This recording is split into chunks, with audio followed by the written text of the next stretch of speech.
I came here with an open mind. I came to Houston with an open mind, hoping to find my person. And so when I came here, I never knew what to expect, but the weekend was amazing, right? It was just a lot of emotions. I remember crying with her. We cried together. Just having those experiences where you're nervous, but then you find yourself having fun, then you find yourself having peace, then you feeling like God's presence. And then having a moment where we're like cooking a meal that's not gonna take 5 minutes, but it took a little time. So it was like spending quality time doing basic things. But it was the time. We were spending quality time. And honestly, I think that's when I gave you the gift, right? I had a little basket that was put together. Yes, give me a gift. Yeah, and that's where it showed you all of that was probably right before we went to Margaritaville for the lunch and everything. Yeah, but I think you were feeling emotional. Yeah. Because of the reciprocity, yeah, right? Like I had never been in a relationship where the reciprocity was on the same level or beyond mine, right? And never met somebody that was thinking ahead of the game like me, to where she actually took time to think about what exactly she wanted to do and how she wanted to plan it. And so I never expected to even go to that location. It just brought back memories. And then that's when the light bulb started to go off a little bit, the spiritual light bulb, okay, so I'm comfortable with speaking in front of industry leaders about, my business acumen and everything, and my leadership and my success. And then here it is, another person that I met that is fully in her environment and element of speaking in front of crowds too. So I was like, okay, how is God going to put us together and use us in a major way to do his purpose? That's when the wheels start turning, wow. And so that's when I knew, man, this is really something, because I felt like I'd never met someone who was, on my level, or just, on the same plane. I don't even know how to explain it. Just basically into the same things that I was into, but doing things on the level that I was doing it, and to where we were both excelling. So I thought that was major. I felt like, I saw God in that, where okay, how can we both come together and be in front of a large amount of people and crowds, and give a touching message, or give a word from God, to reach the people. Yeah, and the one thing I can say about that, I didn't lead with success. Right. If that makes sense. She did. I didn't lead as a woman who was positioning myself to be found. I did not lead with success. So on that app, it asks about salary. I didn't put any of that. It even may have asked about occupation. I don't even think I put that. I was very intentional about it being. She's very private. She's very private, and she's very humble. Yeah, but I was very adamant about it not being about, me giving all of my accolades, right? Being you should want me, you're going to miss out on all of this, right? It was about me bringing myself, my whole self, to the table, the things that I loved about myself, that I was fun. I even talked about the belly dancing and just the crazy excursions, looking for camels in Dubai and getting lost in deserts. I wanted to bring that fun, that fun Eryka, the Eryka where, if you're presenting this to a man, he can see himself doing some of these things with you, right? Yeah. I didn't want it to just be about, me giving you a laundry list of all of the things that I've accomplished. The Dubai story that you talked about drew me in. I was like, she crazy. She over here. Yeah, he thought I was in prison. He thought I had went to prison. I was like, she got in while I was in Dubai. I was like, but I read it totally wrong. Yeah, he did. That's not what I said, y'all. Yeah, far from it. But I thought that's what it said, and it drew me. I was like, oh, I got to meet her, because I just got to figure out. Girl, you was in prison when you was in Dubai? No, that's not what I said. Right. But yeah, so I think that's just a nugget, for women, you shouldn't lead with your success. It shouldn't be about your accolades, what it is that you do, you this boss lady, or, all of these things that, culture is telling us, Right. we should do. Like, you so independent, you don't need a man. Like, what I knew is I'm an interdependent woman, right? Yes, there's things that I've had to do on my own by circumstance, right? But it would have not been my preference. Like, I prefer to be in connection and, to have a mate rather than, just being this independent woman, making my own money. Like, all of those things I do, but that's not something that, and that's not the energy that I wanted to give off either. And so, the best thing for me is, okay, let's lead with the femininity. Let's lead with the feminine energy. Now, and ultimately, we can talk about, those things. I did the total opposite. He sure did. I did the total opposite, but not in a bad way. Not in a bad way. I knew that if she researched me, she would see my accolades, that she would see my success online, that she would see that I was in law enforcement, see that I was, being acknowledged across the country for real estate and these kind of things. So to make her feel comfortable, because I felt like it was very important that I make her comfortable knowing that I'm not like some serial killer coming from Cincinnati to fly to Houston to meet her. So I told her, I encouraged her, I was like, Google me. Google me, look me up so that you can see that I live a public life. Did I not? Yeah. Yeah. So and that was from a stance of just being positive, a stance of transparency, and a stance of just being like forthcoming about me.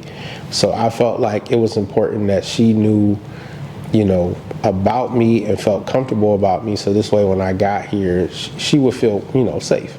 So I think that's important. When meeting on a dating app, it's important that you research your person, that you get that information and you find out who they are and what they're about, and have plenty of conversations before you even decide to meet. And nothing's wrong with having a Zoom meeting. I mean, we would FaceTime all the time, but nothing is wrong with having those kind of interactions until you feel comfortable to say, hey, I want to meet you in public, or I want to meet you in public space. So yeah, so and I feel like, Otis leaves, Otis goes back to, Cincinnati. Yeah. And I make the decision like, hey, I know he invested a lot to fly here and to be here for a weekend. I know that was costly. Like, I'm gonna show him, like, hey, I'm interested as well. And so I took a trip to his hometown, right, to meet him. And just as much thought as I put into the trip when he came to Texas, he put that much thought into me coming to see him in Cincinnati. Even to, like, Fridays would be Taco Fridays. Like, he got stuff for, Taco Fridays. So I called He her. reached out to my girlfriend and got to ask, like, what are the things that she likes to eat? What are the things that I need to buy? So, Right. like, my girlfriend basically told him, like, hey, she likes almonds, she's like this, she likes that. Yeah. And he went and got all of these things, and I he went had grocery that, shopping. it had all of that stuff there for, when I arrived, so that I could see that he was just as thoughtful as I was, right? Yep. So, and I think on that trip, I asked the question, right? I asked the question because this one was a hard one for him. Yeah. And maybe we could talk about that and then kind of move the story along. Sure. But So, I asked the question, right? Because I had what I understood about there's levels to dating, right? And I learned this, y'all, from my love coach, because what most black girls are taught when you're like, even when you're in high school, you find this guy that you like, and that's just the guy that you with, period, right?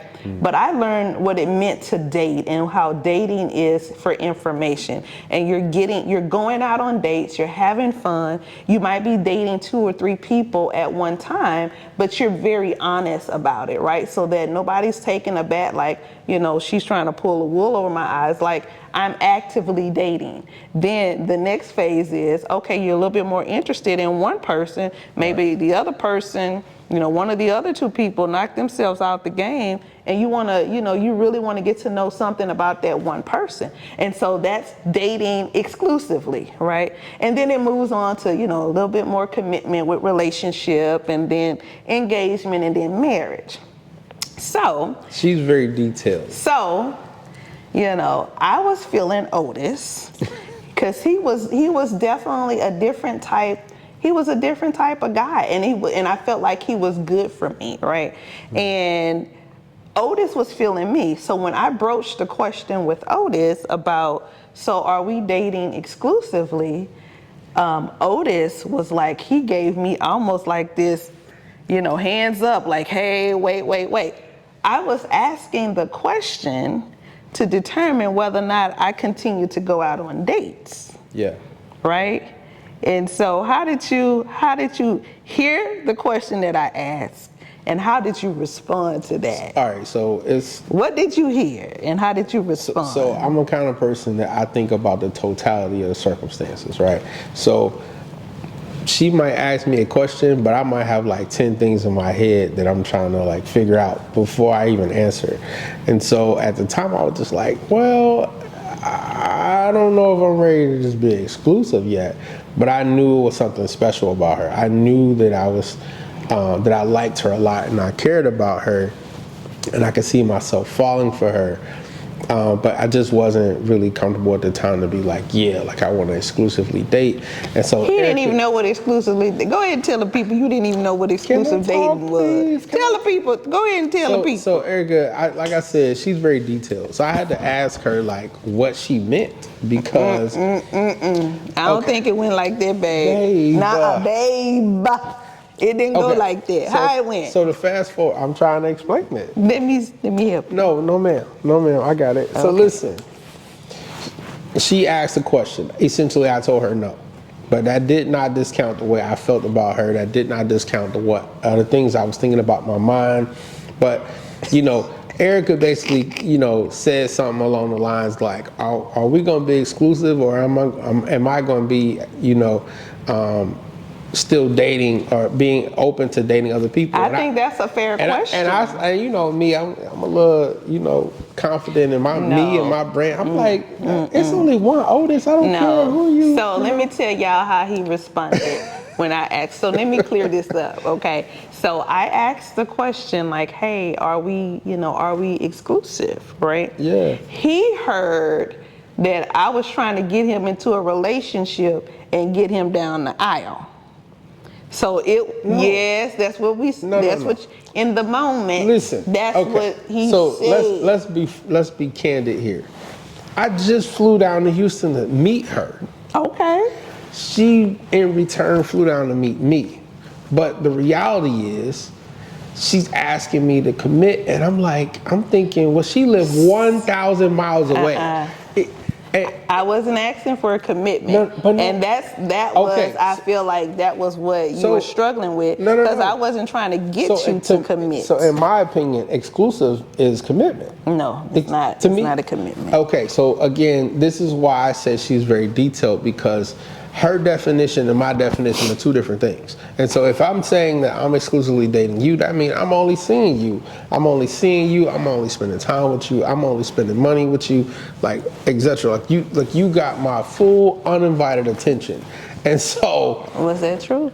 Yeah. Where we at? Where am I at? I got a Texas ID. Where am I at? Okay, so So to answer her question, to answer her question, no, I did not say yes right off the bat. I did not. But I knew, in fact, that in my heart that she was definitely special. She was definitely different from someone I ever, been around before, and that I probably wanted to pursue it, but I just wasn't ready to say yes. I think he was scared. That's what he's not. And that's okay. That's not what he's not saying that. That's okay. I think he was scared. Yeah, because guess what? When you've been through trauma, as you stated before in the past, it's you become a little gun shy. Well, babe, just say that. Just say I was. Just say I was scared. He was about to pass up on this chocolate. Okay. He was about to miss it. No, I don't miss. He was about to miss it. I don't miss. If I shoot my shot, I don't miss. He was about to miss it. I mean, but I had to help him. I had to, level set and, explain, build that clarity around what I was talking about, right? so